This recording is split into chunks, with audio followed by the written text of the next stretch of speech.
মানে এই মাসে ঝগড়া বিবাদ, মারামারি, অশ্লীলতা, রাহাজানি, খুনাখুনি এগুলো জায়েজ নেই। এগুলো সেই জাহেলিয়া থেকে জায়েজ নেই। সে জাহেলিয়াতেও জায়েজ ছিল না, তার আগেও জায়েজ ছিল না, বৈধ ছিল না। আমরা এরকম মাসে আছি। অতএব এই মাসগুলোকে সম্মান করা, এগুলো আল্লাহ সুবহানাহু ওয়া তাআলার শিআর। ওয়া মান ইউআযযিম যালিকা ওয়া মান ইউআযযিম শাআইরাল্লাহি ফাইন্নাহা মিন তাকওয়াল কুলুব। আল্লাহ তাআলার শিআর হচ্ছে এগুলো, আল্লাহ সুবহানাহু ওয়া তাআলার স্পেশাল নিদর্শন, স্পেশাল অর্ডাইনমেন্ট, কমান্ডমেন্টস, নির্দেশ। যারা এই নির্দেশগুলো পালন করবে না, সেই সকল ব্যক্তিরা আল্লাহ সুবহানাহু ওয়া তাআলা এর দৃষ্টিতে এই সকল ব্যক্তিরা বড় অপরাধী। আল্লাহ তাআলা বলেছেন, কুল কিতালুন ফীহি কাবীরুন, এই মাসে যুদ্ধ করে একটা বড় অপরাধ, কিন্তু ওয়াসাদ্দুন আন সাবিলিল্লাহি ওয়া কুফরুন বিহি, যে আল্লাহ সুবহানাহু ওয়া তাআলার প্রতি অস্বীকার করা, আল্লাহর রাস্তা থেকে মানুষকে বাধা দেয়া, ইত্তকার কাজগুলো আরো বড় অপরাধ। ফলে এই মাসগুলোতে এমন কোনো অপরাধ করা যায় না। আপনারা এরকম মাসে আছেন যে মাসগুলো জাহেলিয়াতের লোকেরাও সম্মান করত, শ্রদ্ধা করত। এখন আমরা এই ইসলামের আলোকিত সময়ে এগুলোকে শ্রদ্ধা করা, আরো সম্মান করা এবং এগুলোকে আরো বেশি আল্লাহর নির্দেশ অনুসারে, রাসূলের নির্দেশনা অনুসারে এই মাসগুলোকে উদযাপন করা বা এই মাসগুলোকে কাটানো, সময়গুলোকে কাটানো অনেক অনেক বেশি গুরুত্বপূর্ণ।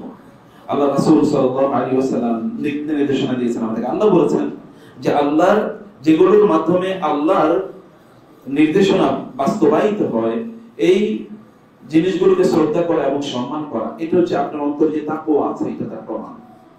আবার অন্য একই সূরাতুল হজ আল্লাহ সুবহানাহু ওয়া তাআলা বলেছেন, যালিকা ওয়া মান ইউআযযিম শাআইরাল্লাহি, কোন একজন ব্যক্তি, যে ব্যক্তি ফাহুয়া খায়রুল লাহু ইনদা রাব্বি, আল্লাহ তাআলার যেই শিআরগুলো আছে এগুলোকে শ্রদ্ধা করা মানে হচ্ছে তার জন্য কল্যাণকর, ব্যক্তির জন্য কল্যাণকর, সম্মানজনক।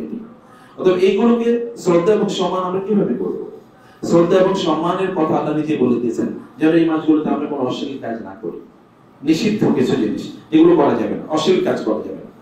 এবং 2 নম্বর বিষয় হচ্ছে এই মাসগুলোতে পাপাচার করা যাবে না। অশ্লীলতা তো বুঝতে পারছেন, ফাহিশা কাজ, জিনা, ব্যভিচার, এবং এটা তো চোখের মাধ্যমে হয়, কানের মাধ্যমে হয়, এবং আমাদের শরীরের অন্যান্য অঙ্গ প্রত্যঙ্গের মাধ্যমে হয়, অন্তরের মাধ্যমে হয়। যখন আমরা মনে মনে খারাপ জিনিস চিন্তা করি তার মাধ্যমে হয়। এগুলো থেকে নিজেকে দূরে রাখতে হবে।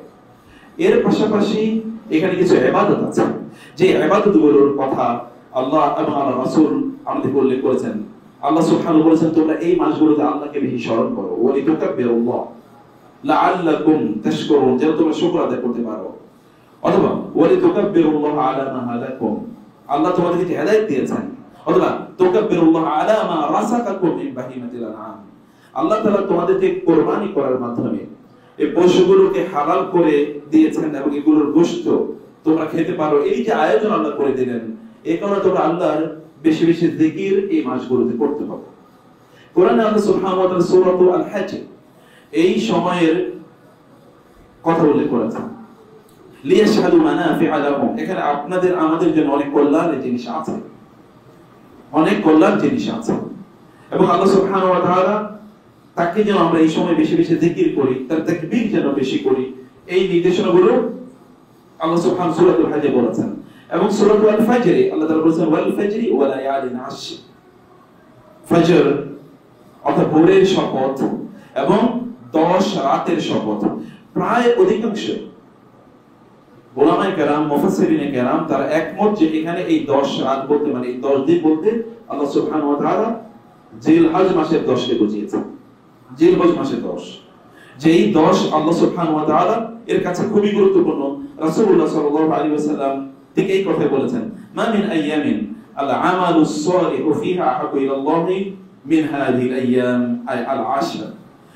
এই 10 দিনে ইবাদত আল্লাহর কাছে এত প্রিয় যে অন্য কোন দিনের ইবাদত আল্লাহর কাছে এত প্রিয় না। ক্বালু ইয়া রাসূলুল্লাহ ওয়ালাল জিহাদ ফি সাবিলিল্লাহ, সাহাবায়ে কেরামরা বলেন, ইয়া রাসূলুল্লাহ আল্লাহর রাস্তায় যুদ্ধ করার চেয়ে ওই 10 দিন ইবাদত করা অনেক বেশি প্রিয়। রাসূলুল্লাহ সাল্লাল্লাহু আলাইহি ওয়াসাল্লাম বলেন, হ্যাঁ ওয়ালাল জিহাদ ফি সাবিলিল্লাহ, হ্যাঁ এমনকি আল্লাহর রাস্তায় যুদ্ধ করার চেয়েও এই 10 দিন ইবাদত করা, জিলহজ মাসে যেটা আমরা সামনে ঢুকবো, এই সময়গুলোতে ইবাদত করা অনেক অনেক বেশি উত্তম তবে ইল্লা রাজুলুন খারাজা বিনাফসিহি ওয়া মালিহি ফালাম ইয়ারজি মিন যালিকা বিশাই। তবে সহিহ বুখারী হাদিস, কেউ যদি যুদ্ধের ময়দানে জিহাদের ময়দানে গেল, তার জীবন নিয়ে গেল, সম্পদ নিয়ে গেল, কিন্তু কোনটা নিয়ে সে ফিরে আসলো না, অর্থাৎ সে যদি শাহাদাত বরণ করে তাহলে তার মর্যাদা বেশি। আদারওয়াইজ অন্যান্য লোকেরা যারা এই সময়গুলোতে ইবাদত করবে তাদের মর্যাদা অনেক চেয়ে অনেক বেশি। এরকম মর্যাদাপূর্ণ একটা সময় আছে এবং এই সময়ে অনেক বেশি তাকবীর এবং তাহলিল করা। আমরা কেবলমাত্র 9 তারিখ থেকে 14 তারিখ 13 তারিখ পর্যন্ত, 9 তারিখ থেকে 13 তারিখ পর্যন্ত আমরা কেবল 9 তারিখ সকাল থেকে 13 তারিখ বিকাল পর্যন্ত কেবল আমরা তাকবীর করি না। এই সবগুলো দিন তাকবীর করা, তাকবীর পড়া, আল্লাহ যেহেতু বলেছেন ওয়ালি তুকাব্বিরুল্লাহ আলা মা রাযাকাকুম মিন বাহিমাতিল আনআম, আল্লাহ যে তোমাদের জন্য এই কুরবানির পশুগুলো হালাল করে দিয়েছেন, এই কারণে তোমরা আল্লাহর বেশি বেশি তাকবীর করা দরকার। রাসূলুল্লাহ সাল্লাল্লাহু আলাইহি ওয়াসাল্লাম সে কথা বলেছেন, মা মিন আইয়ামিন আ'যামু ইনদাল্লাহি ওয়া লা আহাব্বু ইলাইহি, আল্লাহ তাআলার কাছে এত প্রিয়, এতটা সম্মানজনক আর কোনো দিন নাই এই জিলহজের প্রথম 10। আল্লাহর কাছে 3টা 10 খুবই প্রিয়। একটা 10 হচ্ছে রমাদানের শেষ দশক, আরেকটা হলো কি জিলহজের প্রথম দশক, আর হলো মুহররমের প্রথম দশক। মুহররমের প্রথম দশক, এই দুটো পরপর মাস, জিলহজ এবং মুহররম। মুহররমের প্রথম দশকে আপনার কি আছে? আশুরা আছে। আর জিলহজের প্রথম দশকে কি আছে? আরাফা আছে, ইয়াউম আরাফা। যেদিন কেউ যদি রোজা রাখে তাইলে আল্লাহ তাআলা তার পেছনের এবং সামনের 1 বছর গুনাহ মাফ করে দেবে। আর আশুরা দিবসে রোজা রাখলে আল্লাহ তাআলা কেবল 1 বছর গুনাহ মাফ করে দেবে। তাহলে এই দিবসগুলো এর মধ্যে আছে, সে কারণে এই 3টা দশক আল্লাহর কাছে খুবই প্রিয় এবং এই 3টা দশককে গনিমত হিসেবে ব্যবহার করা, গনিমত হিসেবে এগুলোকে গ্রহণ করা খুবই জরুরি। রাসূল বললেন, অতএব তোমরা কি করবে? ফাআকসিরু ফিহিন্না মিনাত তাহলিল ওয়াত তাকবীর ওয়াত তাহমিদ। এই দশকে, জিলহজের এই দশকে তোমরা 3টা কাজ বেশি বেশি করবে। আত-তাকবীর, আল্লাহু আকবার, আল্লাহু আকবার, লা ইলাহা ইল্লাল্লাহ, আল্লাহু আকবার, আল্লাহু আকবার, ওয়া লিল্লাহিল হামদ। আত-তাহলিল, লা ইলাহা ইল্লাল্লাহ ওয়াহদাহু লা শারীকা লাহু, লাহুল মুলকু ওয়া লাহুল হামদু ওয়া হুয়া আলা কুল্লি শাইইন কাদির, অথবা ইউহয়ী ওয়া ইউমীতু, এতটুকু আপনি যোগ করতে পারেন। এবং 3 বার তাহমিদ, আল্লাহু আকবার কাবীরা ওয়ালহামদুলিল্লাহি কাসীরা ওয়া সুবহানাল্লাহি বুকরাতাও ওয়া আসীলা। এই তাকবীর, তাহলিল এবং তাহমিদ অথবা সুবহানাল্লাহ, আল্লাহু আকবার, আলহামদুলিল্লাহ, এগুলো বেশি বেশি পড়া এই সময়ে আল্লাহর রাসূলের নির্দেশনা। রাসূলুল্লাহ সাল্লাল্লাহু আলাইহি ওয়াসাল্লাম বলেছেন তোমরা এগুলো করো। রাসূলুল্লাহ সাল্লাল্লাহু আলাইহি ওয়াসাল্লাম মুআয ইবনে জাবাল রাদিয়াল্লাহু তাআলা হাদিসের বর্ণনা অনুসারে আন্না রাজুলান সাআলা রাসূলুল্লাহ সাল্লাল্লাহু আলাইহি ওয়াসাল্লাম, রাসূলকে একজন সাহাবী এসে জিজ্ঞেস করলেন, ইয়া রাসূলুল্লাহ আইয়ুল জিহাদি আযম আজরা। জিহাদ তো আমরা করব, কিন্তু জিহাদের তো অনেক ক্যাটাগরি আছে, যুদ্ধের ময়দানে সবাই তো একই ভাবে যায় না। কোন ব্যক্তির জিহাদ সবচেয়ে বেশি সওয়াব এবং প্রতিদানে পূর্ণ? কোন ব্যক্তির জিহাদ? রাসূল সাল্লাল্লাহু আলাইহি ওয়াসাল্লাম বললেন, আকসারুহুম লিল্লাহি যিকরা, যে ব্যক্তি জিহাদের ময়দানে আল্লাহ জিকির করছে। জিহাদের ময়দানে কি করছে? আল্লাহ জিকির করছে। আমি অন্য সময় আপনাদেরকে বলেছিলাম, বদরের যুদ্ধের সময় সাহাবায়ে কেরামরা যুদ্ধ করছেন, রাসূল সাল্লাল্লাহু আলাইহি ওয়াসাল্লাম সিজদায় লুটি আছেন এবং তিনি পড়ছেন, ইয়া হাইয়ু ইয়া কাইয়ুম, ইয়া হাইয়ু ইয়া কাইয়ুম। আবু বকর রাদিয়াল্লাহু তাআলা আনহু আসলেন, দেখলেন রাসূলুল্লাহ সাল্লাল্লাহু আলাইহি ওয়াসাল্লাম সিজদায় লুটিয়ে পড়ে কাঁদছেন আর বলছেন, ইয়া হাইয়ু ইয়া কাইয়ুম। আবু বকর রাদিয়াল্লাহু আবার যুদ্ধে চলে গেলেন, যুদ্ধ থেকে আবার মাঝে ফিরে আসলেন রাসূলকে দেখার জন্য। এসে দেখলেন তিনি আবার পড়ছেন, ইয়া হাইয়ু ইয়া কাইয়ুম। তিনি আবার চলে গেলেন, আবার এসে দেখলেন তিনি কেবল ওই সিজদায় এখন লুটিয়ে আছেন, এখনো তিনি পড়ছেন, ইয়া হাইয়ু ইয়া কাইয়ুম। আল্লাহ সুবহানাহু ওয়া তাআলা যিকির এটি এতটা গুরুত্বপূর্ণ। রাসূলুল্লাহ সাল্লাল্লাহু আলাইহি ওয়াসাল্লাম যুদ্ধের ময়দানে আল্লাহ সুবহানাহু ওয়া তাআলা যিকির এভাবে করতেন। এবং এরপরে রাসূল সাল্লাল্লাহু আলাইহি ওয়াসাল্লাম সকল ইবাদতের ক্ষেত্রে, নামাজ, রোজা, যাকাত, হজ, সকল ক্ষেত্রে তিনি আলোচনা বলেছেন যে যে সকল ব্যক্তিরা আল্লাহর বেশি যিকির করে। যেমন বিদায় হজে রাসূলুল্লাহ সাল্লাল্লাহু আলাইহি ওয়াসাল্লাম কোন একটা জায়গায় হঠাৎ করে তিনি থেমে বললেন, সাবাকাল মুফাররিদুন, আল মুফাররিদরা তারা সবাই চেয়ে এগিয়ে গেছে। সাহাবায়ে কেরাম বললেন, ওয়ামাল মুফাররিদুন ইয়া রাসূলুল্লাহ, মুফাররিদ বলতে আপনি কাদেরকে বুঝিয়েছেন? রাসূলুল্লাহ সাল্লাল্লাহু আলাইহি ওয়াসাল্লাম বললেন, আয-যাকিরুনাল্লাহ কাসীরা, যারা এই হজেও আল্লাহর জিকির বেশি বেশি করছে। হজের যে 10 দিনের কথা আমরা বলছি, হজ তো মূলত কি প্রথম এই যে জিলহজ থেকে শুরু হচ্ছে, জিলহজের প্রথম তারিখ থেকে 10ম তারিখ পর্যন্ত মূলত হজের কাজ। তারপরে মিনায় আরো 3 দিন অথবা 2 দিন অবস্থান করা। কেউ যদি অবস্থান করে তাহলে তার উত্তম, আর যদি অবস্থান না করে তাহলে তার গুনাহ হবে না। এটা হানাফি মাযহাব অনুসারে অবস্থান করা ওয়াজিব, কিন্তু অন্যরা বলছেন না, অবস্থান করা এটা সুন্নাহ মুআক্কাদা। সেটা যাই হোক না কেন, কিন্তু প্রথম 10 দিনেই মূলত হজের কাজ শেষ। এবং মূলত হজের কাজ তো 5 দিন, আপনারা জানেন। 8, 9, 10, 11, 12 এই 5 দিন। এই 5 দিনের মধ্যে প্রথম 3 দিন বাধ্যতামূলক, এরপরে মধ্যখানে আসলে 2 দিন বেশি বাধ্যতামূলক। এটা হচ্ছে আরাফা, আর একটা কি মিনা, মুজদালিফা এবং বাইতুল্লাহ জিয়ারত করা, যেটাকে তাওয়াফ বলি। তাওয়াফ এবং সাই যেগুলো ফরজ, এই কাজগুলো এই 2 দিনই মূলত হয়ে যায়। তো এই কাজগুলো এই 5 দিনের মধ্যে এই 2 দিন সবচেয়ে বেশি গুরুত্বপূর্ণ। তাহলে আপনার প্রথম 10 দিনই কিন্তু আপনাকে বেশি বেশি ইবাদতে আপনার নিজকে নিবেদিত এবং নিয়োজিত রাখতে হয়। আমরা যে আমাদের সামনে যে সময়গুলো আসছে সেই সময় আমরা তাই করব। এই দিক নির্দেশনা দিয়ে আমি এই চ্যাপ্টারটা ক্লোজ করতে চাই। তা হলো আপনারা এই সময় রোজা রাখতে পারেন, কোনো সমস্যা নেই ইনশাআল্লাহ। কেবল আরাফাতের দিবসে হাজিরা রোজা রাখবে না, কিন্তু নন হাজির আমরা রোজা রাখবো। আপনি 10 দিনই রোজা, 9 দিন রোজা রাখতে পারেন, কিন্তু 10ম দিন তো কোরবানির দিন, ঈদের দিন, সেদিন রোজা রাখা হারাম। কিন্তু এই 9 দিন আপনি রোজা রাখবেন বা রাখতে পারেন। আর আরাফাতের দিন তো রাখবেনই, কারণ সেদিন এত বিশাল সওয়াব, এটা তো আপনি ভুল করবেন না। রাসূলুল্লাহ সাল্লাল্লাহু আলাইহি ওয়াসাল্লাম তিনি আমাদেরকে সেই নির্দেশনা দিয়েছেন। রাসূলুল্লাহ সাল্লাল্লাহু আলাইহি ওয়াসাল্লাম বলেছেন, আযমুল আইয়ামি ইনদাল্লাহি ইয়াউমুন নাহর সুম্মা ইয়াউমুল কার। রাসূল বলেছেন আল্লাহর কাছে সবচেয়ে সম্মানিত দিন হচ্ছে ইয়াউমুন নাহর। কোরআনে আল্লাহ সুবহানাহু ওয়া তাআলা সূরাতুল কাউসারে দুটো কাজ আমাদেরকে বেশি বেশি করতে বলেছেন। ফাসাল্লি লিরাব্বিকা ওয়ানহার, আপনি আল্লাহর জন্য নামাজ আদায় করুন এবং আল্লাহর জন্য কুরবানি করুন। আল্লাহ তাআলা তার রাসূলকে এই নির্দেশ দিয়েছেন। আর রাসূল ইসলাম এই দুটো কাজে বেশি বেশি করতেন। কোন দুটো? একটা হলো নামাজ পড়া, একটা কি করা? কুরবানি করা। বিদায় হজে তিনি কয়টা কুরবানি করেছেন আপনারা বলতে পারেন? তিনি 100টি কুরবানি করেছেন। এর মধ্যে 63টি তিনি নিজে জবাই করেছেন, আর বাকি 37টি আলী রাদিয়াল্লাহু তাআলা আনহু দিয়ে জবাই করিয়েছেন। কয়টা? 100টা। আমরা তো একটা গরু কিনে নিয়ে আসলেই এরপরে, অথবা একটা ওট বা এরকম কিছু কিনে নিয়ে আসার পরে এরপরে ছবি দিয়ে অ্যাডভার্টাইজিং দেওয়া শুরু করে দিই। তিনি 100টি জবাই করেছেন। আমি সেই আলোচনা একটু পরে আসতেছি।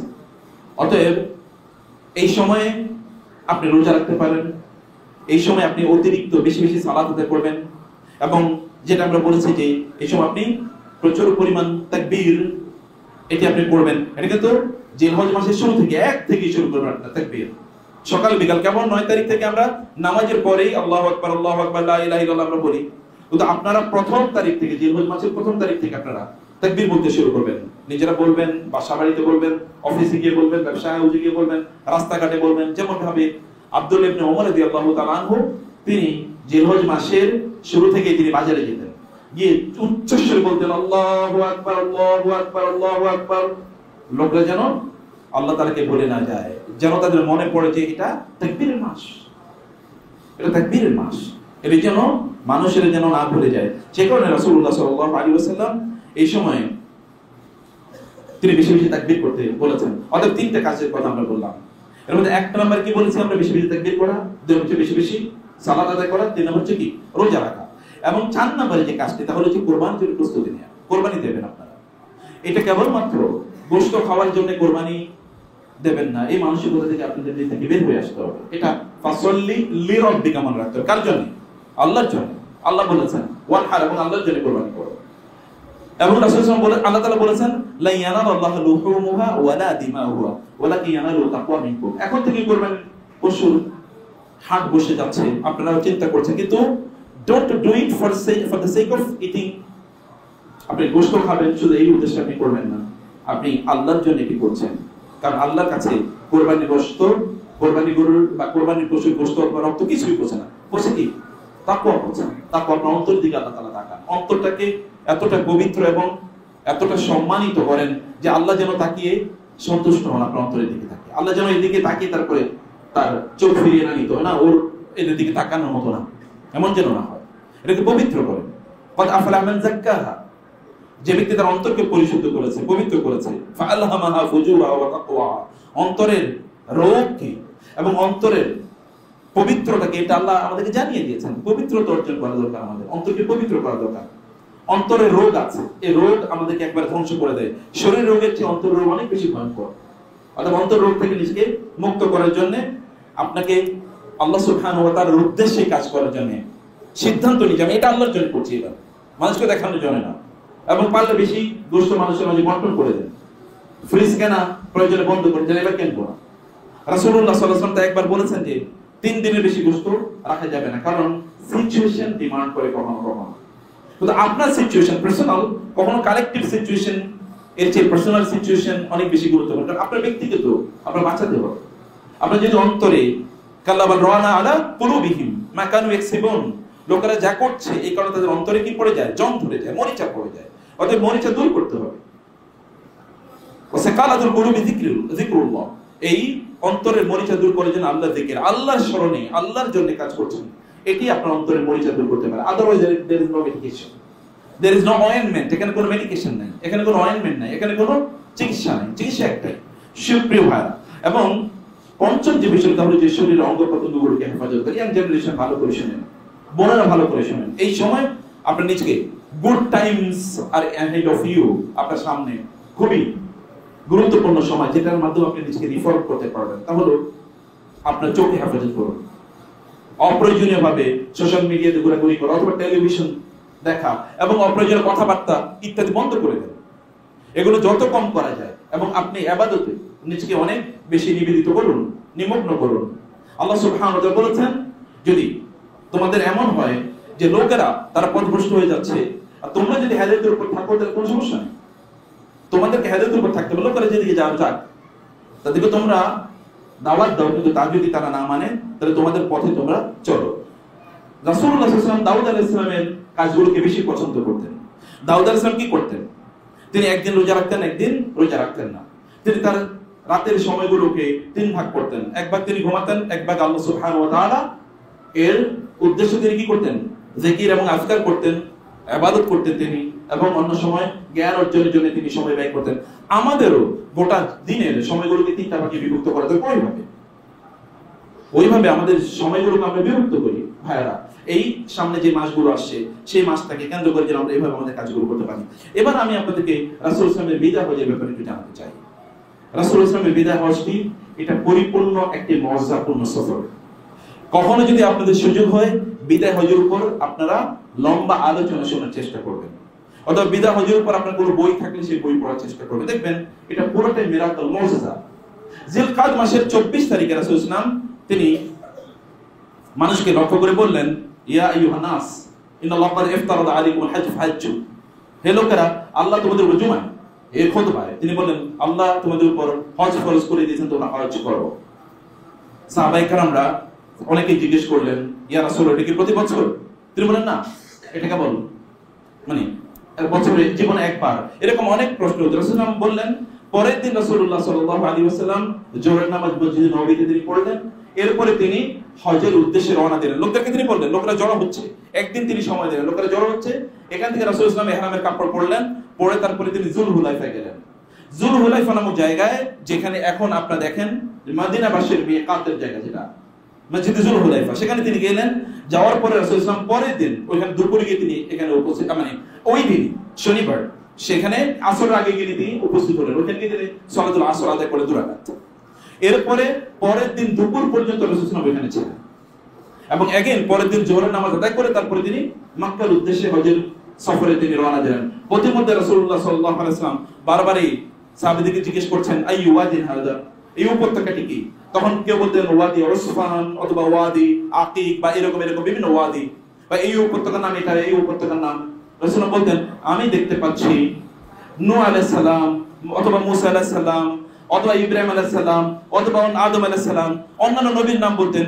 আমি দেখছি ওই নবী এখান থেকে এই দিক দিয়ে যাচ্ছেন মক্কায় হজ করার জন্য, উচ্চস্বরে লাব্বাইক আল্লাহুম্মা লাব্বাইক বলতে বলতে।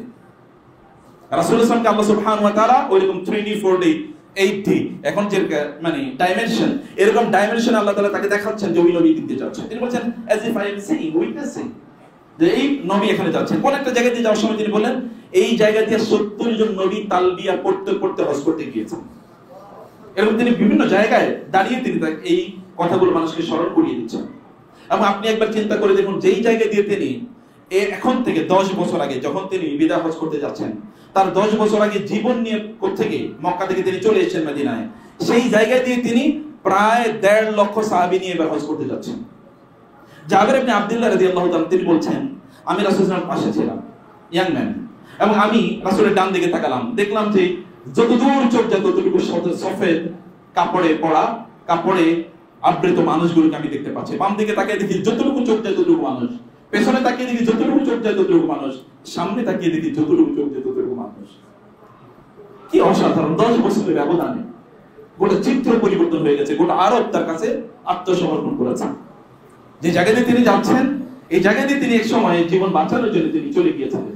এখন সেই জায়গা দিয়ে তিনি যাচ্ছেন আল্লাহ সুবহানাহু ওয়া তাআলা এর ডাকে সাড়া দিয়ে আল্লাহ সুবহানাহু ওয়া তাআলার ইবাদতকে অথবা আল্লাহ সুবহানাহু ওয়া তাআলার তাওহীদকে জমিনে প্রতিষ্ঠা করার জন্য, এই তাওহীদের জন্য তিনি এখান থেকে প্রায় তিনি এখান থেকে পালিয়ে গিয়েছিলেন। আর সেই তাওহীদ নিয়ে তিনি যাচ্ছেন। এখন তাকে প্রতিরোধ করার মতো কেউ নাই, বরং তাকে এক নজর দেখার জন্য এখন লোকেরা ছুটে আসছে। সমগ্র জায়গা থেকে লোকেরা ছুটে এসে তারা একত্রিত হয়েছে। রাসূলুল্লাহ তাদেরকে দিক নির্দেশনা দিলেন যে তারা কি করবে, কখন কি করবে। রাসূলুল্লাহ সাল্লাল্লাহু আলাইহি ওয়াসাল্লাম 8 তারিখে তিনি গেলেন আগে মক্কায় যাওয়ার পর অন্যান্য উমরা করলো। রাসূলুল্লাহ যেহেতু ইহরাম করেছেন, তিনি উমরা করে তারপরে ইহরাম তিনি ভঙ্গ করেন নাই। সেখান থেকে রাসূলুল্লাহ আল বাতহা নামক জায়গায় চলে গেলেন। সেখান থেকে রাসূলুল্লাহ সাল্লাল্লাহু আলাইহি ওয়াসাল্লাম এরপরে তিনি চলে গেলেন হচ্ছে আমরা এখন যেটা 8 তারিখে মিনার কথা বলছি, মিনায় রাসূলুল্লাহ গেলেন। এবং মিনায় 8 তারিখে সকালবেলা গিয়ে রাসূলুল্লাহ সাল্লাল্লাহু আলাইহি ওয়াসাল্লাম মিনায় 8 তারিখে গিয়ে রাসূলুল্লাহ উপস্থিত হলেন। মানে ফজরের পরে গিয়ে তিনি উপস্থিত হলেন। সেখানে তিনি যোহর, আসর, মাগরিব, এশা পরে দিন ফজর পর্যন্ত এখানে তিনি আদায় করেন 5 ওয়াক্ত নামাজ। এটাকে বলে ইয়ামুত তারবিয়া, 8ম তারিখ। সেখান থেকে রাসূলুল্লাহ এবার রওনা দিলেন আরাফাতের দিকে, কারণ 9ম তারিখে আরাফাতে যেতে হবে। আরাফাতে যাওয়ার আগে রাসূলুল্লাহ সাল্লাল্লাহু আলাইহি ওয়াসাল্লাম সাহাবায়ে কেরামদেরকে দিক নির্দেশনা দিলেন কি করতে হবে। সাহাবায়ে কেরাম তারা মনে করলেন রাসূলুল্লাহ সাল্লাল্লাহু আলাইহি ওয়াসাল্লাম যেহেতু আরাফাতের দিকে যাচ্ছেন, তিনি যেহেতু ওইদিকে যাচ্ছেন, নিশ্চয়ই তিনি মুজদালিফায় গিয়ে অবস্থান করবেন। কারণ কুরাইশরা তারা ছিল সম্ভ্রান্ত, তারা আরাফাতে যেত না। তারা বলতো আরাফাতে যাবে হচ্ছে কারা, একটু নিচু শ্রেণীর লোকেরা যারা তারা, আর আমরা যারা এলিট ক্লাসের লোক আমরা মুজদালিফায় থাকবো, আমরা আরাফাতে যাবো না। রাসূলুল্লাহ আগেই তাদেরকে বললেন খুযু আন্নী মানাসিকাকুম, তোমরা আমার কাছ থেকে তোমাদের হজের কার্যকলাপগুলো শিখে নাও। হজে কি কি করতে হবে তোমরা আমার কাছ থেকে শিখে নাও। সাহাবায়ে কেরামরা উৎসুক হয়ে আছেন এবার হজে রাসূলুল্লাহ সাল্লাল্লাহু আলাইহি ওয়াসাল্লাম তাদেরকে কি কি কাজ করতে বলবেন। যখন আরাফাতের দিকে রাসূলুল্লাহ যাচ্ছেন, সেদিন শুক্রবার, আজকের মতো জুমাবার, রাসূলুল্লাহ আরাফাতের দিকে তিনি যাচ্ছেন এবং এর সাথে তার সাথে যুক্ত হয়েছে প্রায় 1.5 লক্ষ লোক তার সাথে যুক্ত হয়েছে। তিনি সেখানে গেলেন এবং গিয়ে তিনি আরাফাতে তিনি ঢুকলেন না, আরাফাতের ঠিক প্রান্তে, আরাফাতের বাইরে একেবারে সীমানে গিয়ে তিনি যেটাকে আমরা মসজিদে নামিরা এখন বলি, নামিরা নামক জায়গায় গিয়ে তিনি অবস্থান করলেন। এবং সেখানে অবস্থান করার পর রাসূলুল্লাহ সাল্লাল্লাহু আলাইহি ওয়াসাল্লাম সবাইকে বলেন, এখানে সাহাবায়ে কেরামরা কেউ তালবিয়া পড়ছেন লাব্বাইক আল্লাহুম্মা লাব্বাইক, কেউ পড়ছেন লা ইলাহা ইল্লাল্লাহু ওয়াহদাহু লা শারীকা লাহ, কেউ পড়ছেন আল্লাহু আকবার কাবীরা ওয়া আলহামদুলিল্লাহি কাসীরা। এক একজন এক একটা পড়ছেন, তারা তালবিয়া পড়ছেন এইভাবে উচ্চস্বরে তাদের সমগ্র শক্তি দিয়ে তারা তালবিয়া পড়ছেন। রাসূলুল্লাহ সাল্লাল্লাহু আলাইহি ওয়াসাল্লাম তাদেরকে নিয়ে গেলেন এবং নামিরা নামক জায়গায় গিয়ে তিনি বললেন এখানে তোমরা অবস্থান করো। তার জন্য একটা তাঁবু তৈরি করা হলো, একটা মাছার মতো যেখানে দাঁড়াবেন এবং তার উপর সামিয়ানা আছে, সেখানে তৈরি করা হলো। রাসূলুল্লাহ সাল্লাল্লাহু সেখানে এখনকার আধুনিক মানে যদি আরবের মক্কার সময় বলি তাহলে এটা 12:30, 12:30টার দিকে রাসূলুল্লাহ সাল্লাল্লাহু আলাইহি ওয়াসাল্লাম এবার তিনি বেলাল রাদিয়াল্লাহু তাআলা আনহুকে অন্যদিকে তিনি বললেন যে মানুষকে বলো চুপ করতে। লোকেরা চেপ করলো। এবার রাসূলুল্লাহ সাল্লাল্লাহু আলাইহি ওয়াসাল্লাম তার যে বাহন, এই বাহনের উপর দুহাত এভাবে রেখে একটু বাহনের নিচে কিছু একটা তিনি দিলেন যেখানে তিনি একটু দাঁড়াতে পারেন, শক্ত করে তিনি দাঁড়ালেন এবং মানুষদের উদ্দেশ্য করে তিনি বললেন ইয়া আইয়ুহান নাসিতু, এই লোকেরা তোমরা চুপ করো, ফাইন্নাকুম লাআল্লাকুম লা তারাউনি বা'দা আমিকুম হাদা, আমার মনে হয় তোমরা এই বছরের পর আর আমারে দেখবে না। মানে যে this is the last year you will see, এই শেষ বছর তোমরা আর আমারে দেখবে না, অর্থাৎ তোমরা চুপ থাকো, আমি তোমাদের উদ্দেশ্যে কিছু কথা বলতে চাই। রাসূলুল্লাহ সাল্লাল্লাহু আলাইহি ওয়াসাল্লাম যখন এই কথা বললেন, প্রায় 1.5 লক্ষ লোক তার সামনে পিনপত নীরবতা, কোনো শব্দ নাই। সবাই তীর্থের কাকের মধ্যে তাকিয়ে আছে তার চেহারা দিকে যে তিনি কি বলতে চান। অতঃপর তিনি মানুষকে লক্ষ্য করে বলেন আল্লাহ সুবহানাহু ওয়া তাআলার প্রশংসা এবং আল্লাহর নবীর উপরে দরুদ পড়ে তিনি এবার শুরু করলেন সুম্মা ক্বাল ইন্নানি আইয়ুহান নাস, লোকেরা কিন্তু চুপ, মনোযোগ দিয়ে রাসূল কি বলছেন, কারণ তিনি আগে বলেছেন যে আমাকে এই বছরের পর তোমরা নাও দেখতে পারো, এটা লাস্ট ইয়ার, তোমরা নাও দেখতে পারো। আইয়ুহান নাস ইন্নানি মাআকুম। এর ভাষণকে একটু বলে রাখি, এটাকে বিদায় হজের ভাষণ বলে। কিন্তু বিদায় হজের ভাষণ আমরা মনে করি একটা ভাষণ না, বিদায় হজের টোটাল 4টা ভাষণ ছিল রাসূলুল্লাহ, অথবা 3টা ভাষণ ছিল, বেসিক্যালি 4টা ভাষণ ছিল। এই 4টা ভাষণকে একত্রিত করে একটা ভাষণ হিসেবে আমরা দেখানি। কিন্তু আমি আজকে আপনাদেরকে সবগুলো ভাষণেরই বক্তব্য একটু শোনাতে চাই। আল্লাহ সুবহানাহু ওয়া তাআলা আমাদের সময়ের মধ্যে বারাকা দান করুন, আল্লাহুম্মা আমিন। প্রিয় ভাইরা, তিনি বলেন আইয়ুহান নাস, লোকেরা, ইন্না দিমাআকুম ওয়া আমওয়ালাকুম ওয়া আ'রাদাকুম হারামুন আলাইকুম কাহুরমাতি ইয়াউমিকুম হাযা ফি শাহরিকুম হাযা ফি বালাদিকুম হাযা। তিনি বলেন, হে লোকেরা, তোমাদের রক্ত, তোমাদের সম্পদ এবং তোমাদের সম্মান, মুসলমানদের রক্ত, মুসলমানদের সম্পদ, মুসলমানদের সম্মান, এগুলো তোমাদের জন্য এমন নিষিদ্ধ যেমনি ভাবে এই জায়গাটি নিষিদ্ধ, এই মাসটি নিষিদ্ধ এবং এই সময়টি নিষিদ্ধ। এই যে জায়গায় তোমরা আছো, তোমাদের আজকের এই দিনটি যেমন নিষিদ্ধ, এই মাসটি যেমন নিষিদ্ধ, এই অঞ্চলটি যেমন নিষিদ্ধ। নিষিদ্ধ মানে এই দিনে কোনো নিষিদ্ধ হারাম কাজ করা যায় না, এটাকে সম্মান করতে হয়, মর্যাদা দিতে হয়। এবং তোমরা ইহরাম অবস্থায় থাকার কারণে এমনকি তোমরা গাছের পাতা পর্যন্ত কাটতে পারো না, তোমাদের চুল দাড়ি তোমরা টেনে ছিঁড়তে পারো না, তোমাদের আঙ্গুলের নখ তোমরা কাটতে পারো না, তোমরা মানুষের সাথে ঝগড়া বিবাদ করতে পারো না, অপরাধ করতে পারো না, অশ্লীল কোনো কাজ করতে পারো না ইহরাম অবস্থায়। তেমনি ভাবে মুসলমানদের সম্পদ, তাদের সম্মান এবং তাদের রক্ত, তাদের জীবন তোমাদের জন্য হারাম, নিষিদ্ধ। রাসূলুল্লাহ সাল্লাল্লাহু আলাইহি ওয়াসাল্লাম এই কথা 1500 বছর আগে বলে গেছেন। আমরা কি উম্মাহ এটা পালন করতে পারছি বলেন তো? আমরা কি উম্মার রক্তটা আমরা রক্ষা করতে পারছি? রক্ষা করতে পারিনি। সমগ্র বিশ্বে আমি কেবল গাজার কথা কেন বলবো? আপনি কি কাশ্মীরের অবস্থা দেখেন না? আপনি কি মিয়ানমারের অবস্থা দেখেন না? আপনি কি সিরিয়াতে দেখেন না? আপনি কি ইরাকে দেখেন, আফগানিস্তানের আগে আপনি দেখেননি? এটা এমন কোন একটা জায়গার কথা আপনি বলেন যেখানে মুসলমানরা মার খায় না, যেখানে মুসলমানদের রক্তকে অন্যরা হালাল মনে করে না? অথচ আল্লাহ রাসূল সাল্লাল্লাহু আলাইহি ওয়াসাল্লাম বলেছেন, খবরদার, এটা কিন্তু নিষিদ্ধ। এবং এমন রক্ত যে রক্ত কেউ ছড়ালে ওর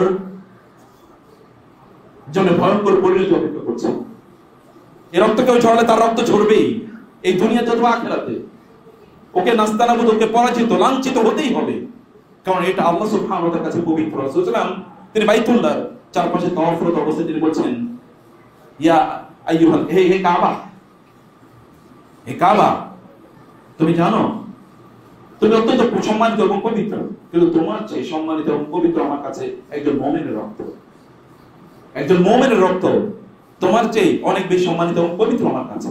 প্রিয় ভাই, আপনি মুসলিম হিসেবে যখন অন্য কোনো মুসলমানের সম্মান নষ্ট করেন, তার বিরুদ্ধে গীবত করেন, তার বিরুদ্ধে মিথ্যাচার করেন, অথবা তার সম্পদে একটু কুক্ষিগত করার চেষ্টা করেন বিভিন্ন ছুতায়, বিভিন্ন অবলম্বনে, বিভিন্ন অজুহাতে, এবং যখন আপনি তার রক্তকে হালাল মনে করেন, কোনোভাবে তার ক্ষতি করা অথবা তার অন্যকে উস্কিয়ে দিচ্ছেন তাকে মারার জন্য, যখন আপনি এরকম কোনো কাজ করেন, আপনি কিয়ামতের দিন আল্লাহর সামনে দাঁড়াবেন কিভাবে?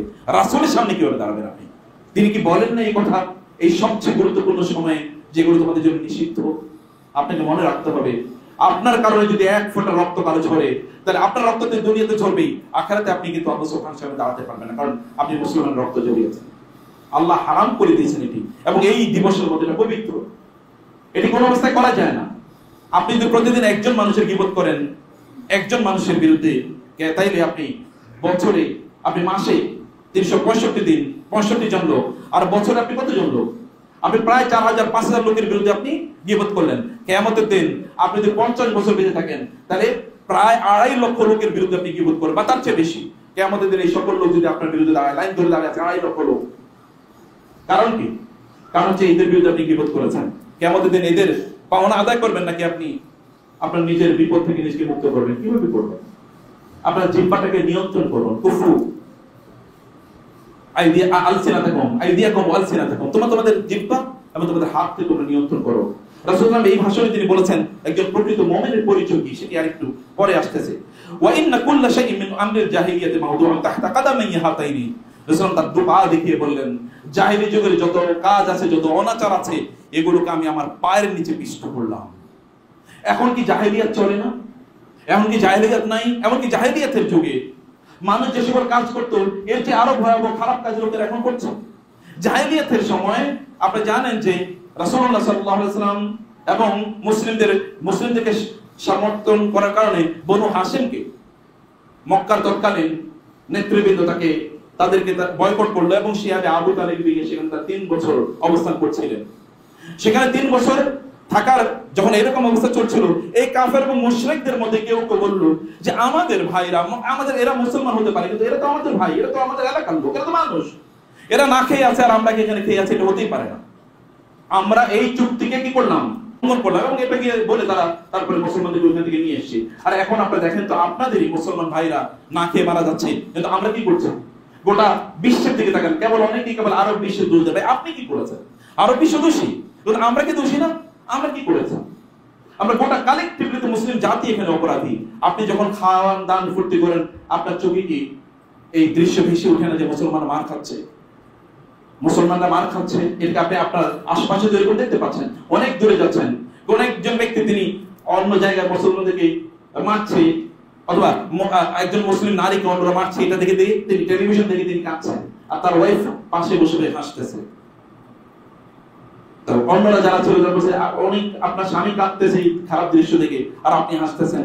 বলে উনি যে আমার প্রতিদিন মারে, এটা তো কোনো ঠিক নেই। উনি ওইটা দেখে কাঁদতেছে, উনি তো আমার প্রতিদিনই মারে, উনি তো আমার সাথে এরকম আচরণ করে। আপনি কি আপনার নিচের যারা আছে দূরের, ওনাদের জন্য অবশ্যই কষ্ট লাগবে বটে, কষ্ট লাগতে হবে যদি আপনি মুসলমান হন।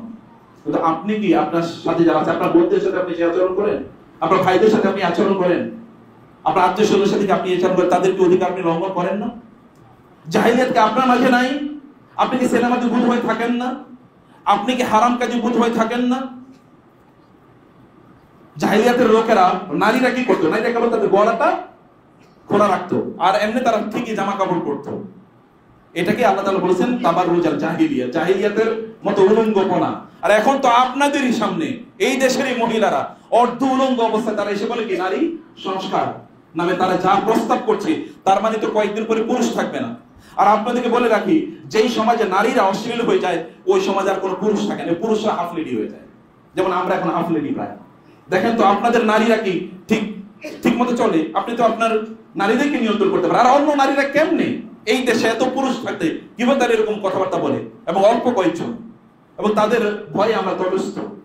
এটা কারণ আল্লাহ সুবহানাহু ওয়া তাআলা বলেছেন, কোরআন রাসূল সাল্লাল্লাহু আলাইহি ওয়াসাল্লাম বলেছেন, যখন কোন একটা এলাকায় যদি কোন অশ্লীলতা ছড়িয়ে পড়ে, তখন সেখানে কি হয়? ইল্লা ফাশা ফীহি মাতউন ওয়াল আওজা আল্লাতী লাম তাকুন মাদাত ফি আসনামি আল্লাযিনা মাদাউ। তখন এখানে এমন রোগ ছড়িয়ে পড়ে যে রোগের কারণে পুরুষগুলো দুর্বল হয়ে যায়, শারীরিকভাবে পুরুষরা দুর্বল হয়ে যায়, এবং আধ্যাত্মিকভাবে শক্তির দিক থেকে তারা দুর্বল হয়ে যায়। তখন তাদের ওটা থাকে না। এবং দেখেন ওই সকল নারীদের পক্ষে পুরুষরা আন্দোলন করছে না, ওই সকল অর্ধ উলঙ্গ। এখানে নারীরা বলছে যে আমার শরীর আমার, আমি ওই রকম তারা শব্দ উচ্চারণ করছে, আমি বেশ্যা, আমি মানে বুঝে নিতে চাই আমার হিস্সা। এবং বলছে যারা এই জাতীয়, যারা এই যে পতিতালয়, তাদেরকে শ্রমিক হিসাবে মূল্যায়ন করার জন্য, মানে এখানে আপনাদের দেশে 90% মুসলমান, ওদেরকে শ্রমিক হিসাবে যেন তাদেরকে মূল্যায়ন করা হয়। এটা কেমন কথা? পুরুষরা থাকতে কেমনে হয়? অথচ আপনি দ্বিতীয় বিবাহের আলোচনা করলে এরপরে দেখবেন নারীরা, এই নারীবাদীরা কি হয়েছে তখন চিৎকার চেঁচামেচিতে জড়িয়ে পড়ে। প্রিয় ভাই, আমরা যে কথা বলছি যে তাহলে জাহিলিয়াত তো আছেই, রাসূল সাল্লাল্লাহু আলাইহি ওয়াসাল্লাম ওই জাহিলিয়াত বলছেন আমার পায়ের নিচে পিষ্ট, কিন্তু আপনি বলেন তো 1500 বছর পর এই জাহিলিয়াত কি আমাদের মাঝে নাই? রাসূলুল্লাহ সাল্লাল্লাহু আলাইহি ওয়াসাল্লাম বললেন, দিমাউল জাহিলিয়াতি মাউদুআতুন, জাহিলি যুগের যে রক্তপাত এটা আমি বন্ধ করে দিলাম, এখন থেকে চলবে না। রক্তপাত মানে কি? তুমি আমার বাপের মারছো, আমি তোমার মারবো। তুমি আমার ওটা করছো, আমি কিন্তু কোনো এক সময় তোমার এটা করবোই, কারণ আমি ওই প্রতিশোধ নিবই। এই প্রতিশোধ পরামত আমি এটাকে ছুঁড়ে ফেলে দিলাম। ফাসবরুন জামিল ইন্নামা আশকু বাসি ওয়া হুজনি ইলাল্লাহ ওয়া আলা মিনাল্লাহি মা লা তা'লামুন। ধৈর্য যেটা ইয়াকুব আলাইহিস সালাম করেছেন, আপনি ধৈর্য ধারণ করলে, ইয়াকুব আলাইহিস সালাম যেমনি ভাবে তার সন্তানকে ফিরে পেয়েছিলেন 30-32 বছর পর, আপনি কিন্তু আপনার সন্তানকে আপনার সন্তান ফিরে পাবেন, মানে হচ্ছে আপনি যা চাওয়ার, যা পাওয়ার সেটি আল্লাহ তাআলা আপনাকে প্রদান করবেন। ধৈর্য সবরে জামিল, ধৈর্য ধারণ করুন, উত্তম ধৈর্য ধারণ করা। তো এটা কি আমরা করতে পারছি? ওয়া ইন আউয়ালা দামিন আতাউ মিন দিমাইনা দামু ইবনে রাবিয়া ইবনে আল হারিস ইবনে আব্দুল মুত্তালিব, তিনি বললেন আমি সর্বপ্রথম যেই মানে প্রতিশোধ পরায়ণতাকে বিলুপ্ত করে দিলাম, এটা হচ্ছে আমার চাচাকে ওই লোকরা হত্যা করেছিল, আমি তাদেরকে এবার মাফ করে দিলাম, আমার পক্ষ থেকে মাফ করে দিলাম। তিনি হি স্টার্টেড উইথ হিমসেলফ। আমরা তো অন্যকে নাসিহা করে নিজেকে ভুলে যাই। আতামুরুনা নাসা বিল বিররি ওয়া তানসাউনা আনফুসাকুম, তোমরা মানুষকে ভালো কাজের কথা বলো, তো তোমরা নিজেরা তা ভুলে যাও। আপনি নিজেই যদি ভালো কাজ করেন, এরপরে যদি মানুষকে নাসিহা করেন, তাহলে মানুষের অন্তরে এটা ঢুকবে। রাসূলুল্লাহ সাল্লাল্লাহু আলাইহি ওয়াসাল্লাম বললেন ওয়ারিবাল জাহিলিয়াতি মাউদুউন, এমনকি জাহিলি যুগের সুদী সিস্টেম, সুদ প্রথাকে আমি কি করলাম? আমি এটাকে আমার পায়ের নিচে পিষ্ট করলাম, এটাকে আমি এখন থেকে বন্ধ করে দিলাম। জাহিলি যুগের সুদী সিস্টেম কি এখন নাই? সুদ ছাড়া আছে? আপনি একটা ইকোনমি দেখান তো যে জায়গায় সুদ ছাড়া কোনো অর্থনীতি আছে? আমরা নিজেরাই কি আছি? আপনি দেখেন না, আপনি তো সুদকে সুদ মনেও করেন না। এখন মুসলমান, আমি অনেক নামাজ পড়ে এরকম মুসলমানকে দেখেছি বলছে ভাই এটা জাহিলি যুগের সুদ না, এটা এখন বিজনেস প্রফিট, এটা বলে তারা এটাকে হালাল করতে চাচ্ছে। রাসূলুল্লাহ বলেছেন কিয়ামতের আগে একদল লোক তারা প্যাকেজিং করে হারামকে তারা হালাল হিসাবে উপস্থাপন করার চেষ্টা করবে। তারা মদ খাবে কিন্তু বলবে না এটা মদ না, এটা কি ড্রিঙ্কস, কোল্ড ড্রিঙ্কস, এটাই তারা নাম দেবে। অথবা তারা অশ্লীল কাজ করবে, তারা হয়তো বা পর্নোগ্রাফি দিয়ে বলবে না এটা এন্টারটেইনমেন্ট, এই নামে তারা এগুলোকে ইয়ে করবে। অথবা তারা হারাম বাদ্যযন্ত্র দিয়ে গান বাজাবে, বলবে এটা নাশিদ। হচ্ছে কিনা? এটা হবে। এবং রাসূলুল্লাহ সাল্লাল্লাহু আলাইহি ওয়াসাল্লাম তাই বলেছেন। এবং আমরা সেই কিয়ামতের আলামতের মধ্যে আমরা নিজেরা বসবাস করছি। রাসূলুল্লাহ বলেছেন সুদ থাকবে না, সুদকে তিনি রহিত করে দিয়েছেন, কিন্তু আমরা মুসলমানরা সুদকে আবার পুনর্জীবিত করেছি। আপনি কিভাবে ইসলামের দাবি করেন আর আপনি কিভাবে গোটা পৃথিবী নিয়ন্ত্রণ করবেন বলে আপনি দাবি করছেন? এটা দিয়ে কোনোদিন সম্ভব হবে না। আপনি আল্লাহ থেকে দূরে সরে যাবেন মনে হচ্ছে আপনি জমিনের নেতৃত্ব থেকে দূরে সরে গেলেন। আপনি যতবার আল্লাহর কাছে ফিরে আসবেন, আল্লাহ তাআলা সে কথা বলেন না সূরাতুন নূরে, লা ইস্তাখলিফান্নাহুম ফিল আরদি, এবং কি যে তারা কে এই সকল লোকেরা এরা আমার ইবাদত করবে, ওয়ালা ইউশরিকু বি শাইআ, তারা আমার সাথে শিরক করবে না। তারা ইবাদত করবে আল্লাহর, কেবল আল্লাহর সাথে শিরক করবে না। আপনাকে কেবল আল্লাহর ইবাদত করি তা তো করি না, আমরা কেবল পশ্চিমের দিকে তাকিয়ে আছি, অথবা পাশের দিকে তাকিয়ে আছি, অথবা নর্থের দিকে তাকিয়ে আছি যে অমুকে আইসা আমাদেরকে উদ্ধার করবে, অমুকে আমাদেরকে উত্তরাইয়া দেবে। আপনার নিজের উপর অথবা আপনার রবের উপর তো আপনার কোনো তাওয়াক্কুলই নেই। আমাদের নিজেদের তো আমাদের রবের উপর তাওয়াক্কুল নাই, আমরা তো সেই কাজটি করি না। রাসূলুল্লাহ সাল্লাল্লাহু আলাইহি ওয়াসাল্লাম এরপর বললেন আমাদের নিজেদের, যেমন আমার চাচা আব্বাস ইবনে আব্দুল মুত্তালিবের সুদি ব্যবসা ছিল তার, আমি এটাকে এখন বন্ধ করে দিলাম। এবং তিনি মানুষের কাছে যে মূলধন পেতেন এটা তিনি পাবেন, কিন্তু এর উপর তিনি যে এক্সট্রা পেতেন এটাকে আমি বন্ধ করে দিলাম।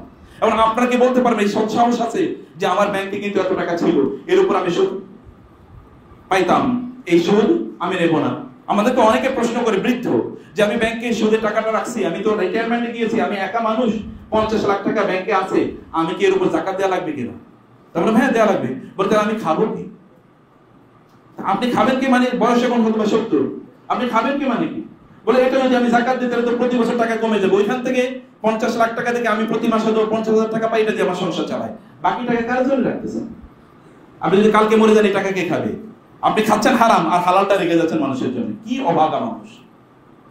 আপনার রিজিকের মালিক যিনি, তার উপর আপনার কোনো আস্থা নাই, আপনি সুদের উপর আস্থা রাখছেন। আপনি ভালো থাকবেন কিভাবে?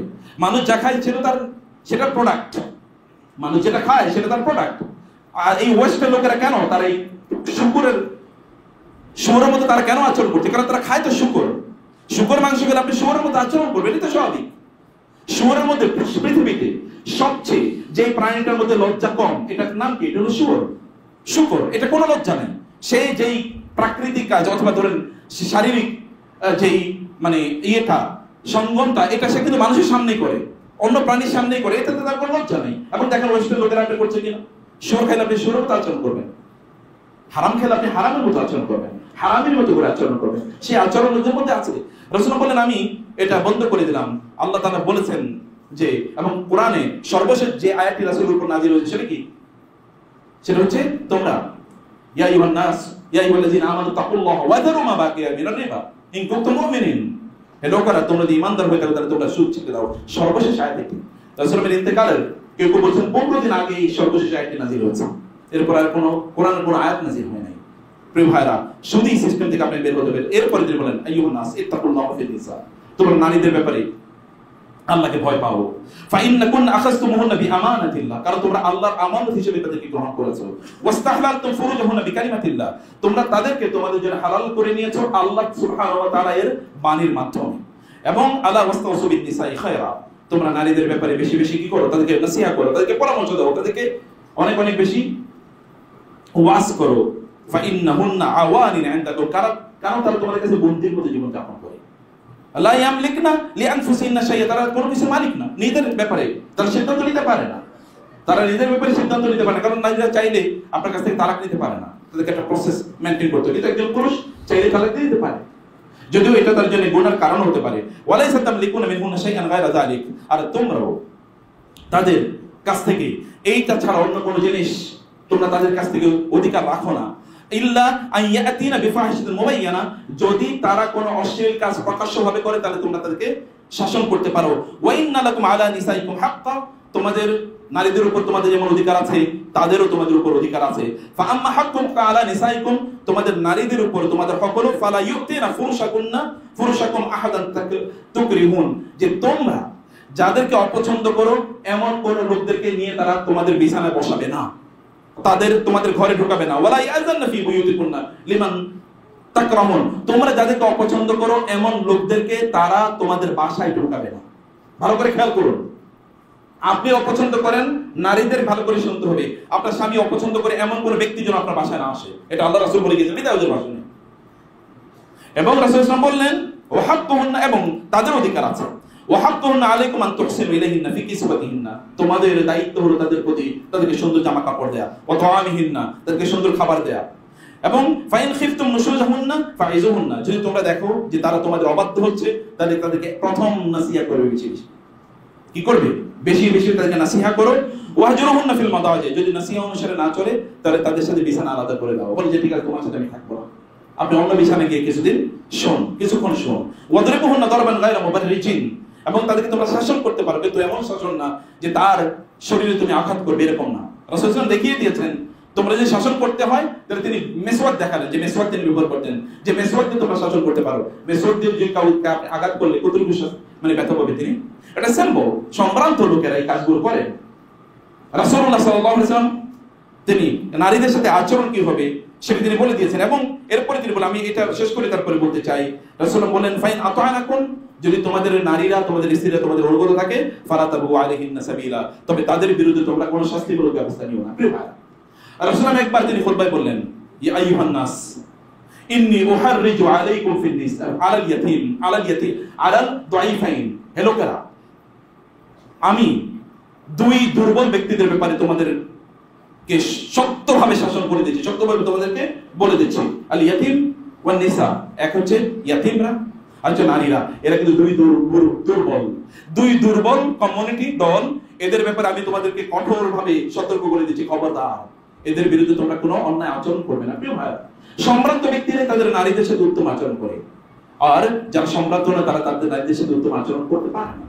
এলিট সম্মানজনক, এবং ওই আরবরা বলতো সম্মানিত লোকেরা তাদের পরিবারে তাদের নারীদের নিয়ন্ত্রণ থাকে, সম্মানিত লোকেরা মানে পরিবারে মহিলাদের নিয়ন্ত্রণ থাকে, আর যারা সম্মানিত নয় তারা পরিবারে বাসায় গিয়েও তারা নিয়ন্ত্রণ করার চেষ্টা করে। ভাই আপনি বাইরে নিয়ন্ত্রণ, এটা তার কিংডম, এটা তার রাজত্ব, তার রাজত্বে তাকে একটু কাজ করতে দেন, তার চয়েসটাকে প্রাধান্য দেন, কিন্তু এর বাইরে কাজ করেন না। আপনার বাইরে কাজ করার অনেক সুযোগ আছে, তো তার জায়গাটাকে তাকে একটু প্রাধান্য প্রদান করেন, তাকে এখানে একটা প্রেফারেন্স প্রদান করেন। আরবরা এই কথা বলতেন, রাসূল সাল্লাল্লাহু আলাইহি ওয়াসাল্লাম অনুমোদন দিয়েছেন। প্রিয় ভাইরা, নারীদেরকে সম্মান করা, মর্যাদা দেয়া, রাসূলুল্লাহ সাল্লাল্লাহু আলাইহি ওয়াসাল্লাম তার স্ত্রীদেরকে কিভাবে সম্মান দিয়েছেন এর উপর আমার অনেকগুলো লেকচার আছে, আপনারা এগুলো কখনো পাইলে শুনে নেবেন। প্রায় 8-10টা লেকচার আছে কিভাবে তিনি নারীদের সাথে ট্রিট করতেন, ডিল করতেন। এটা একটা মর্যাদা করে একটা কাজ। আমরা এখন নারীদেরকে কি করি, নারীদেরকে কি বানিয়েছি? আপনি কেবল হয়তো আপনার স্ত্রীকে বা সন্তানদেরকে আপনি খোটা দেন, তোমাদের জন্য আমি এত কষ্ট করছি, এই করছি, সেই করছি। ওনাদের জন্য আপনি কষ্ট করছেন না, ওনাদের কারণে আল্লাহ আপনাকে সম্মানিত করেছেন। আপনার যে ইনকাম বেড়ে থাকে তারা ওনাদের কারণে বেড়েছে। রাসূলুল্লাহ তা বলেছেন, ইন্নামা তুনসারুনা ওয়া তুরযাকুনা বিআদাফাইকুম, তোমাদের বাসায় যারা দুর্বল আছে, তোমাদের সন্তান এবং তোমাদের স্ত্রী বা তোমাদের বৃদ্ধ পিতামাতা, তাদের কারণে আল্লাহ তাআলা তোমাদেরকে সাহায্য করেন, তোমাদেরকে সম্মানিত করেন, তোমাদের রিজিক বাড়িয়ে দেন। অর্থাৎ তাদের প্রতি বরং কৃতজ্ঞ, বাসায় ঢুকে বলবেন থ্যাংক ইউ, তোমার কারণে আমার রিজিক বাড়ছে। আল্লাহ তাআলা সে কথা বলেন নাই? আল্লাহ সুবহানাহু বলেছেন যে তোমরা বিয়ে করো, তোমাদের ওয়ানকিহুল আয়ামা মিনকুম ওয়াস-সালিহিনা মিন ইবাদিকুম ওয়া ইমাইকুম ইন ইয়াকুনু ফুকারা ইউগনিহিমুল্লাহু মিন ফাদলি, তোমরা তোমাদের মধ্যে তোমাদের সন্তানদের মধ্যে যারা দিনদার তাদেরকে তোমরা বিয়ে দাও। বিয়ে দেওয়ার কারণে আল্লাহ তাআলা তাদের যদি অর্থনৈতিক সংকট থাকে, তোমাদের পরিবারে যদি অভাব থাকে, এই বিয়ের কারণে আল্লাহ তাআলা অভাব দূর করে দেবেন। সূরা নূরে আল্লাহ তাআলা বলছেন, তো বিয়ে তাড়াতাড়ি দেওয়ার ব্যবস্থা করা দরকার। আমাদের দেশে তো 18 বছরের আগে বিয়ে দেওয়া যায় না, জেনা ব্যভিচার করা যায়, কিন্তু যে বিয়ে কি যায় না মুসলমানদের সমাজে। আপনি আপনার মেয়েকেই বিয়ে দিচ্ছেন না, আপনার ছেলেকে বিয়ে করাচ্ছেন না, এখনো বিয়ের বয়স হয় নেই, কিন্তু জেনা ব্যভিচার করার বয়স হয়ে গেছে। আপনি তো দিচ্ছেন না, আপনি আরো অনেক কিছু করবেন। নো, আপনি why should you make delay, এটা তো করা আপনার জন্য জায়েজ নেই। প্রিয় ভাইরা, আল্লাহ রাসূল সাল্লাল্লাহু আলাইহি ওয়াসাল্লাম তিনি নারীদের ব্যাপারে এই ব্যাপারে সতর্ক করেছেন। গোটা পৃথিবী জুড়ে নারীদের অবস্থা কি বলেন এখন? গোটা পৃথিবী জুড়ে নারীদের অবস্থা কি? নারীদেরকে পণ্য হিসেবে ব্যবহার করছে, আর খুবই দুর্ভাগ্যজনক ভাবে নারীরাও এক ধরনের ক্যারিয়ারের পেছনে তারা ঘুরছে। ক্যারিয়ার তাদেরকে সম্মানিত করবে, মর্যাদাবান করবে, ক্যারিয়ারের পেছনে তার ঘুরছে, তার নিজের টাকা ইনকাম করবে। আপনাকে টাকা কেন ইনকাম করতে হবে? আপনাকে তো আল্লাহ তাআলা রানী হিসেবে বানিয়েছেন, আপনার জন্য অন্যরা খাটে, মানে অন্যরা দিনরাত দৌড়ায় আপনাকে সম্মানিত মর্যাদাবান রাখার জন্য। আপনাকে টাকা ইনকাম করতে হবে কেন? মানে আমি যদি ধরেন, আপনি যদি আমাকে বলেন যে আপনার কোনো কাজ করার দরকার নেই, প্রতি মাসে আপনাকে আমি 10 লাখ টাকা দেবো, তাহলে আমি কেন দৌড়াবো রাস্তায়? কারণ তো নেই। তাহলে আপনি কেন সেই দৌড়াদৌড়ির কাজ কেন আপনি করবেন? নারীদের কাজ আল্লাহ সুবহানাহু ওয়া তাআলা ঘরে করে দিয়েছেন। নারীরা যদি ঘর থেকে বের হয়, তাহলে কোনোদিন সালাউদ্দিন আইয়ুবী, খালিদ ইবনে ওয়ালিদ, আব্দুল্লাহ ইবনে আব্বাস, আব্দুল্লাহ ইবনে ওমর, অথবা জাবির ইবনে আব্দুল্লাহ, অথবা আনাস ইবনে মালিক, অথবা যায়েদ ইবনে সাবিত, এরকম ব্যক্তি কোনোদিন তৈরি হবে না। কোনোদিন আহমদ ইবনে হাম্বল, মালিক, ইমাম মালিকের মতো ব্যক্তি, অথবা ইমাম শাফিঈর মতো ব্যক্তি, ইমাম বুখারীর মতো ব্যক্তি কোনোদিন তৈরি হবে না যদি মায়েরা ঘর থেকে বের হয়ে যায়। আর শত্রুরা এইটাই টার্গেট করেছে আমাদের নারীদেরকে। তারা দুটো কমিউনিটিকে টার্গেট করেছে মুসলিম উম্মাহ।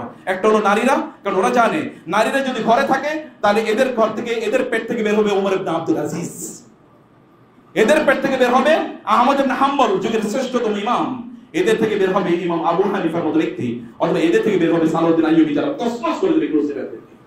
এবং এই কারণে ওরা নারীদেরকে বের করে নিয়ে আসতে চায়। আর মুসলিম যুবতীদেরকে ওরা টার্গেট করেছে। যুবকদেরকে যদি মোটামুটি কোনোভাবে বুট করে ফেলা যায় তথাকথিত এন্টারটেইনমেন্ট, গেমস ইত্যাদির মধ্যে, তাইলে তো আর এদের মধ্যে কোনো জিহাদের অথবা দ্বীনের কোনো স্পিরিট থাকবে না, তাহলে তো শেষ। এবং তাই হচ্ছে আমাদের যুবকদেরকে আপনি কোথাও পাবেন না। মোস্ট অফ দেম তারা হয়তো অন্যায় অপরাধে তারা লিপ্ত হয়ে আছে, অথচ যুবকরাই যুগ যুগ ধরে নবী রাসূলদেরকে সাহায্য করেছে। আমাদের যুবকদেরকে ঠিক এই জায়গাটি আমাদেরকে বুঝতে হবে। প্রিয় ভাইরা, রাসূলুল্লাহ সাল্লাল্লাহু আলাইহি ওয়াসাল্লাম এরপর রাসূলুল্লাহ সাল্লাল্লাহু আলাইহি ওয়াসাল্লাম তাদেরকে লক্ষ্য করে বলেন, হে লোকেরা, আমি কি তোমাদের কাছে এই সংবাদটি পৌঁছে দিতে পেরেছি? সাহাবায়ে কেরামরা সবাই সমস্যা বলেন, এবং তিনি বলেন আল্লাহুম্মা শাহাদ। সাহাবায়ে কেরাম বলেন, হ্যাঁ আপনি আমাদের কাছে পৌঁছে দিয়েছেন, অর্থাৎ আপনি যথাযথভাবে আমাদের কাছে এই বাণী পৌঁছে দিয়েছেন। তিনি বললেন আল্লাহুম্মা শাহাদ, আল্লাহুম্মা শাহাদ, হে আল্লাহ আপনি সাক্ষী থাকুন। রাসূল তখন এই জায়গায় তিনি এমন একজন ব্যক্তিকে বলেন, তুমি মানুষের কাছে আমার সংবাদগুলো পৌঁছে দাও, আমি যা বলছি এগুলো মানুষের কাছে পৌঁছে দাও। লক্ষ লোকের কাছে তো পৌঁছানো যায় না। আর এখানে মুকাব্বির আছে যিনি পৌঁছে দেবেন। এর মধ্যে যাকে বললেন তার নাম হচ্ছে রাবিয়া ইবনে উমাইয়া ইবনে খালফ। উমাইয়া ইবনে খালফের কথা মনে আছে? ওই যে বেলাল রাদিয়াল্লাহু তাআলা আনহুকে কি পরিমাণ নির্যাতন করেছিল মক্কায়, এবং এই উমাইয়া ইবনে খালফ বদরের যুদ্ধে মারা গিয়েছে, এবং তার লাশ রাসূল সাল্লাল্লাহু আলাইহি ওয়াসাল্লাম ওই যে কালিব নামক একটি ইয়ের মধ্যে, ওই যে আপনার আবর্জনা ডোবার মধ্যে ফেলে দিয়েছেন, এবং বলেছেন তোমরা কি আল্লাহ তোমাদেরকে যে ওয়াদা দিয়েছেন সেই ওয়াদা কি তোমরা এখন পেয়েছো? ওয়াদার কি মানে বাস্তবতা পেয়েছো? আল্লাহ আমাকে যা ওয়াদা দিয়েছেন আমি তো পাইছি, এই যে আমি যুদ্ধে বিজয় হয়েছি, আর তোমাদেরকে যে ওয়াদা দিয়েছেন তোমরা পেয়েছো না? সাহাবায়ে কেরাম বললেন, ইয়া রাসূলুল্লাহ, এরা তো মৃত, এরা কি শুনতে পায়? তিনি বললেন যে ওরা তোমাদের চেয়ে বেশি শুনতে পায়। সেই উমাইয়া ইবনে খালফের ছেলে, তার নাম রাবিয়া। রাবিয়াকে রাসূল বলেন, রাবিয়া মানুষের কাছে আমার কথাগুলো পৌঁছে দাও। আর রাবিয়া চিৎকার করে আল্লাহর রাসূলের কথা মানুষের কাছে পৌঁছে দিয়েছে।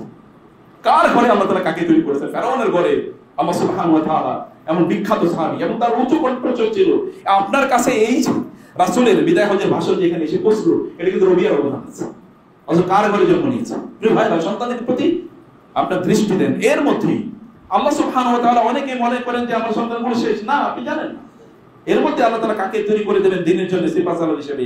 নোবডি নোজ, কেউ একেবারে জানে না। প্রিয় ভাইরা, রাসূলুল্লাহ সাল্লাল্লাহু আলাইহি ওয়াসাল্লামের এই ভাষণ, এখানে কেবল একটা ভাষণের কথা আমরা বলেছি। আল্লাহ তাআলা কোরআন বলেছেন, এফালাম্মা, যখন পানি আসে আসমান থেকে, তখন কি ইহতাজ্জাত ওয়ারাবাত ওয়া আমবাতাত মিন কুল্লি যাওজিন বাহিজ তাবসিরাতু ওয়া যিকরা লিকুল্লি তাযকিরাতু ওয়া যিকরা তাবসিরাতু ওয়া যিকরা লিকুল্লি আবদিন মুনিব। আল্লাহর পক্ষ থেকে যখন যদি ঈমানের আলো আসে, তখন লোকের এরকম মানে তারা ঝাঁকুনি দিয়ে উঠে যায়। যুবকরা ঝাঁকুনি দিয়ে উঠুন, নারীরা ঝাঁকুনি দিয়ে উঠুন। এরপর রাসূল সাল্লাল্লাহু আলাইহি ওয়াসাল্লাম এখান থেকে আরাফাতের একেবারে যে জাবালে রহমত বলে যে পাহাড়টি, সেই পাহাড়টির কাছে গেলেন, এবং সেখানে গিয়ে বললেন যে এটা পুরোটাই আরাফাতের ময়দান, তোমরা যেখানে ইচ্ছে সেখানে তোমরা অবস্থান করতে পারো। এখানে রাসূল সাল্লাল্লাহু আলাইহি ওয়াসাল্লাম এই যে ভাষণ দিলেন, রাসূলুল্লাহ সাল্লাল্লাহু আলাইহি ওয়াসাল্লাম ভাষণ দেওয়ার পর তারপর আপনি জানেন যে জোহর এবং আসর নামাজ রাসূল একসাথে পড়লেন ওই যে মসজিদে নামিরাতে। এরপর রাসূল আরাফাতের ময়দানে ঢুকে গেলেন, জাবাল রহমতের কাছে তিনি গেলেন, দুহাত প্রসারিত করে আল্লাহর কাছে তিনি দোয়া করছেন, লম্বা সময় তিনি দোয়া করছেন। এবং এখানে রাসূলুল্লাহ সাল্লাল্লাহু আলাইহি ওয়াসাল্লাম তিনি কিছু নাসিহা প্রদান করলেন লোকজনকে।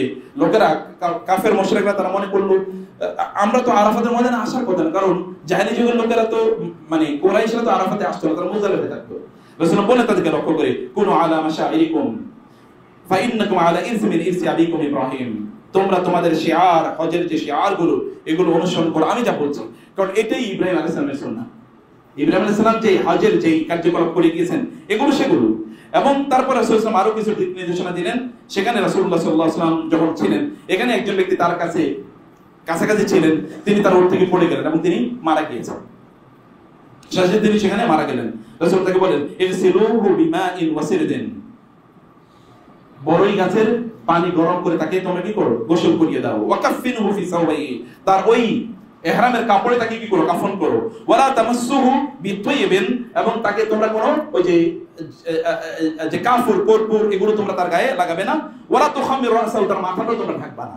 ফাইন্নাহু ইউবআসু ইয়াওমাল কিয়ামাতি মুলাব্বিয়ান, কারণ কিয়ামতের দিন যখন সিংহার ফুৎকার দেওয়া হবে, তখন লোকেরা কবর থেকে বের হবে, তখন তিনি কবর থেকে বের হবেন, লাব্বাইক আল্লাহুম্মা লাব্বাইক, লাব্বাইক লা শারীকা লাক, এটা বলে বলে তিনি কবর থেকে বের হবেন। তখন লোকেরা বুঝবেন হজ করতে গিয়েছে, ওইখানে তিনি মারা গেছেন। রাসূলুল্লাহ সাল্লাল্লাহু আলাইহি ওয়াসাল্লাম এখানে আরো অনেক দিক নির্দেশনা প্রদান করলেন। এক লোক আসেন, বলেন, ইয়া রাসূলুল্লাহ, আচ্ছা আমি জাহান্নাম থেকে বাঁচার জন্য আমাকে কিছু নসিহত প্রদান করুন। রাসূল বললেন, এবং জান্নাতে কিভাবে যাব একটু নসিহত করুন। তিনি বলেন, তুমি প্রশ্ন করছো ছোট, কিন্তু উত্তর তো অনেক বড়, বিশাল বড় প্রশ্ন তুমি করেছো। তোমাকে বলে দেই, ওয়াবুদুল্লাহ, আল্লাহকে আল্লাহর ইবাদত করো, লা তুশরিক বিহি শাইআ, আল্লাহর সাথে শিরক করবে না। আকিমিস সালাতাল মাকতুবা, ফরজ নামাজ আদায় করবে। ওয়াদ্দি যাকাতাল মাফরুদা, ফরজ যাকাত আদায় করবে। ওয়াসুম রমাদান, রমাদান রোজা রাখবে। ওমা আহবাবতা ইয়াফআল্লা আন-নাসু বিকা মিন খায়রিন ফাআলুহু বিহিম, মানুষ তোমার সাথে যেমন আচরণ করতে তুমি পছন্দ করবে, তুমিও মানুষের সাথে এমন আচরণ করবে। ওমা কারিহতা, তুমি মানুষ তোমাদের সাথে যে আচরণ করলে তুমি অপছন্দ করবে, তুমিও মানুষের সাথে সেরকম আচরণ করবে না। ঠিক আছে, যাও, প্রশ্নের উত্তর দিয়ে দিলাম সংক্ষিপ্ত। এবং রাসূল সাল্লাল্লাহু আলাইহি ওয়াসাল্লাম মুক্তির পথ বলে দিলেন। এইখানেই সে বিখ্যাত আয়াতটি নাযিল হলো, যে আয়াতটিকে আমরা জানি ইসলামকে পূর্ণতা দেওয়ার আয়াত, আল ইয়াউমা আকমালতু লাকুম দীনাকুম ওয়া আতমামতু আলাইকুম নি'মাতি ওয়া রাদিতু লাকুমুল ইসলামা দীনা। এই আয়াত যখন নাযিল হলো, আজ ইসলামকে পূর্ণতা দিয়ে দিলাম, আজ নিয়ামতকে পূর্ণ করে দিলাম, এবং ইসলাম আপনার জন্য জীবন ব্যবস্থা হিসেবে মনোনীত করলাম। এর বাইরে আর কোনো জীবন ব্যবস্থা নাই। আপনি এখন বিভিন্ন জায়গায় ঘুরেন, আপনি এখন ইকোনমিক্স পড়েন, আপনি এখন পলিটিক্যাল সায়েন্স পড়েন, আপনি এখন ম্যানেজমেন্ট পড়েন, কিন্তু ইসলামের কিছুই আপনি জানেন না। আপনি ওদের গুলো পড়েন, গাল ফুলিয়ে আপনি সেগুলো বলেনও, কিন্তু আপনি ইসলাম আল্লাহ রাসূল কি বলেছেন আপনি জানেন না। রাসূল ইসলামকে আল্লাহ তাআলা জানিয়ে দিলেন কি, এই আয়াত যখন নাযিল হলো তখন ওমর কাঁদা শুরু করে দিলেন। আয়াত নাযিল হয়েছে ভালো, মানে খুশির, ওমর এদের কাঁদছেন। রাসূল বলেন, মাইয়ু কি কাইয়া ওমর, ওমর কাঁদছেন কেন? ওমর বলেন, ইয়া রাসূলুল্লাহ, ইসলাম তো পূর্ণ হয়ে গেছে, আল্লাহ তাআলা বলেছেন। বলে, হ্যাঁ। বলে, যা কিছু পূর্ণ হয় এটা তো আর পূর্ণ হওয়ার আর কোনো সুযোগ নাই, এটা তো অলরেডি টইটম্বর হয়ে গেছে। এখন থেকে তো ইসলাম আবার কমতে থাকবে, ইয়া রাসূলুল্লাহ, এখন থেকে তো কমতে থাকবে। কি প্রজ্ঞা, কি অসাধারণ প্রজ্ঞা। রাসূল বলেন, ওমর তুমি ঠিক বলেছো, ঠিক বলেছো, কারণ যা পূর্ণ হয়ে গেছে এখন তো পূর্ণ করতে বলি। ইয়া রাসূলুল্লাহ, এতদিন আমরা কেবল পূর্ণতা পেতাম, ইসলামের এটা প্রয়োজন ছিল, এটা আল্লাহ তাআলা পাঠাতেন, এটা প্রয়োজন তো এটা পাঠাতেন, আমরা ওটা ছুটতাম ওটা পালন করার জন্য। এখন তো পূর্ণ হয়ে গেছে, এখন তো লোকটা গাফেল হয়ে যাবে, একটা ইসলাম এর শক্তি কমতে থাকবে। এবং তাই দেখেন না এখন কি অবস্থা, নামে অধিকাংশ মানুষ মুসলমান, কিন্তু কামে কি আছে নাই। প্রিয় ভাইরা, এটা একটা লম্বা ডিসকাশন, আমি অন্য সময় আপনাদেরকে ইনশাআল্লাহ কখনো সুযোগ পেলে বাকিটা বলবো। রাসূলুল্লাহ সাল্লাল্লাহু আলাইহি ওয়াসাল্লাম এরপরে তিনি এখান থেকে মুজদালিফায় যান, সেখানে তিনি অবস্থান করেন। এরপর তিনি মিনায় যান। মিনায় গিয়ে আরেকবার লম্বা একটা ভাষণ দেন রাসূলুল্লাহ সাল্লাল্লাহু আলাইহি ওয়াসাল্লাম, এবং সেখানে তিনি এই আলোচনাগুলো করার পর তারপরে ছিলাম ঈমানকে, মুমিনকে তিনি বলেন, মুসলিমকে, ঈমানদার হচ্ছে সেই ব্যক্তি যার অনিষ্ট থেকে লোকেরা বাঁচে, মুসলিম হচ্ছে ওই ব্যক্তি যার হাত এবং মুখের ক্ষতি থেকে লোকেরা বাঁচে, মুমিন সেই যাকে লোকেরা মনে করে নিরাপদ। মুহাজিরকে, আল্লাহ তাআলা যেই কাজগুলো নিষিদ্ধ করেছেন এই কাজগুলো যে ব্যক্তি কি করে, পরিত্যাগ করে, সে হচ্ছে মুহাজির। রাসূল ইসলাম এরকম বিভিন্ন যে ইস্যুর ব্যাপারে সাহাবায়ে কেরামদেরকে তিনি দিক নির্দেশন প্রদান করলেন, যে রাসূলুল্লাহ সাল্লাল্লাহু আলাইহি ওয়াসাল্লাম তিনি ইসলামের আরো অনেক গুরুত্বপূর্ণ জিনিস তাদের কাছে উপস্থাপন করলেন, যে বিষয়গুলো সাহাবায়ে কেরাম রাদিয়াল্লাহু তাআলা আনহুম তারা পরবর্তীতে আমাদের কাছে যথাযথভাবে আমাদের কাছে পৌঁছে দিয়েছেন। প্রিয় ভাইরা, রাসূলুল্লাহ সাল্লাল্লাহু আলাইহি ওয়াসাল্লাম যে দিন আমাদের কাছে রেখে গিয়েছেন, সেদিন আমাদেরকে অবশ্যই লালন করা দরকার, পালন করা দরকার, সেই দিন অনুসারে আমাদেরকে অবশ্যই চলা দরকার। রাসূলুল্লাহ সাল্লাল্লাহু আলাইহি ওয়াসাল্লাম এরপরে এখানে মিনায় তিনি কোরবানি করলেন, যেটি বলেছিলাম যে 100টি উট তিনি কোরবানি করেছেন। তিনি উট কোরবানি করছেন, ওটের বাম পা বাঁধা তার সামনে আসছে। ওটগুলো যে সাহাবী হাদিস বর্ণনা করছেন জাবির ইবনে আব্দুল্লাহ, তিনি বলছেন ওটগুলো মনে হচ্ছে প্রতিযোগিতা করছে রাসূলের সামনে আসার জন্য, মানে রাসূল জবাই করবেন, কার আগে কে আসবে। মনে হচ্ছে এগুলো মানুষ হয়ে গেছে, মানুষের মতো বিবেক সম্পন্ন হয়ে গেছে, কে দৌড়ে আসবে রাসূলের কাছে। রাসূল জবাই করছেন, একটার পর একটা দৌড়ে মনে হচ্ছে রাসূলের হাতে তাদের জবাই হবে, অথচ কিয়ামতের দিন আল্লাহ এগুলোকে বলবে তোমরা পুরো তোরা বা মাটিয়ে যাও। এগুলো দৌড়ে আসছে রাসূল সাল্লাল্লাহু আলাইহি ওয়াসাল্লামের জন্য। তিনি 63টি তার নিজ হাতে জবাই করলেন, বাকিটি আলী রাদিয়াল্লাহু তাআলা দিলেন। এরপর জবাই করার পর তিনি তার মাথা মুন্ডন করলেন। মাথা মুন্ডন করার পর তিনি আবু তালহাকে ডাকলেন, উম্মে সুলাইম রাদিয়াল্লাহু তাআলার স্বামী এবং আনাস রাদিয়াল্লাহু তাআলা তার পালক পিতা ডাকলেন এবং তাকে তার ডান পাশের চুলগুলো দিয়ে দিলেন, বাম পাশে আশ-শাকল আইমান বাম পাশে সবগুলো চুল তাকে দিলেন, আর ডান পাশের চুলগুলো তিনি অন্যদের মাঝে বন্টন করলেন। ইবনে সিরিন বিখ্যাত, যে আমরা মানে আপনারা জানেন স্বপ্নের ব্যাখ্যা করে বলে একটা বই আছে ইবনে সিরিন, কিন্তু উনি আসলে বিখ্যাত তাবী, অনেক বড় ফকিহ মুহাদ্দিস। তিনি বললেন, আল্লাহর কসম, আমার কাছে যদি রাসূলের ওই এরকম একটা চুল থাকতো, গোটা পৃথিবীর সকল সম্পদের মালিক হওয়ার চেয়ে ওটা আমার কাছে অনেক প্রিয় হতো। রাসূল তার নখগুলো কাটলেন, এরপরে নখগুলো কেটে তিনি সাহাবীদের মাঝে বন্টন করে দিচ্ছেন। সাহাবীরা এটা তাদের জন্য স্মৃতি হিসেবে, ভালোবাসার স্মৃতি হিসেবে তারা রেখে দিচ্ছিলেন। প্রিয় ভাইরা, এই যদি হয় সাহাবায়ে কেরামের অবস্থা, আমরা আমাদের রাসূলকে কতটুকু ভালোবাসি? আপনি বিদায় হজটা বুঝবেন, পড়বেন এবং এভাবে আমরা যেন আমাদের জীবনটাকে তৈরি করতে পারি। আল্লাহ তাআলা সেই তৌফিক আমাদেরকে দান করুন। আল্লাহুম্মা আমিন। আকুলু কওলি হাযা ওয়া আস্তাগফিরুল্লাহ লি ওয়া লাকুম ওয়া লিসাইরিল মুসলিমিন ফাস্তাগফিরুহু ইন্নাহু হুয়াল গফুরুর রহিম।